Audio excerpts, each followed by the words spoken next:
കാളിയാർ മടങ്കിരിയായിട്ട് എന്താണ്? അവനുമായിട്ടൊന്നുമില്ല.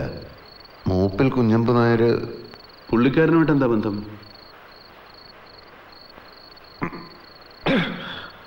അച്ഛന്. അതെ, എനിക്ക് 10 വയസ്സുള്ളപ്പോഴായിരുന്നു അമ്മയുടെ മരണം. നാട്ടിൽ കോളറ വന്നു പോയി, കൂട്ടത്തിൽ അമ്മയും പോയി. അതിനുശേഷം വല്ലപ്പോഴും ഉണ്ടായിരുന്ന അദ്ദേഹത്തിന്റെ വരവും നിന്നു.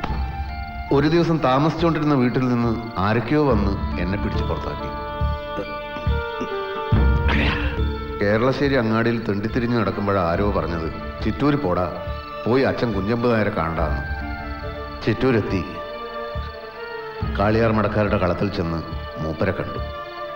വിറച്ച് വിറച്ച് അച്ഛാന്നൊന്ന് വിളിച്ചതേ ഓർമ്മയുള്ളൂ. ചെകിട്ടത്തൊന്ന് പൊട്ടി. ഓടടാന്നൊരളർച്ച. ഓടി. ഓട്ടം അവസാനിച്ചത് പൊന്നാനിയില്ല. പിന്നെ അങ്ങോട്ട് ഓടാൻ വയ്യല്ലോ, മുന്നിൽ കടലല്ലേ? അതെ. കടപ്പുറത്ത് വെച്ചാണ് അയമൂട്ടിക്കാനെ കാണുന്നത്.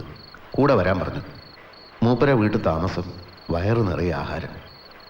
അയമൂട്ടിക്ക പറഞ്ഞ പ്രകാരം പൊന്നാനി പള്ളിയിൽ പോയി. രാഘവൻ എന്ന പേരും ഓർമ്മയിലെ സങ്കടങ്ങളും അവിടെ അഴിച്ചു വെച്ചു.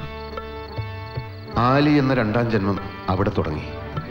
സ്വർണം കടത്തിന് അയമൂട്ടിക്ക അകത്താകും വരെ ആ നല്ല കാലത്തിന് ആയുസ്സുണ്ടായിരുന്നു. പിന്നെ പല നാടുകൾ, മൈസൂരും മംഗലാപുരത്തും ഹോട്ടലുകളിൽ എച്ചിലെടുത്തു, ചുമടെടുത്തു. കണ്ടും തടിയും വന്നപ്പോൾ ഒരിക്കൽ കൂടി ചിറ്റൂർ വന്നു. ആ പ്രാവശ്യം പക്ഷേ മൂപ്പിൽ കുഞ്ഞമ്മദാരുടെ മുമ്പിൽ വറക്കാതെ നിൽക്കാൻ കഴിഞ്ഞു. ഞാൻ നാണം കെടുത്തിയവരൊന്ന് ഭയന്നാവണം മണ്ണാർക്കാട്ടെ മണ്ണിൻ്റെ കാര്യം പറഞ്ഞു. പോയി അവിടെ പുറത്തോളാൻ അനുവാദവും തന്നു.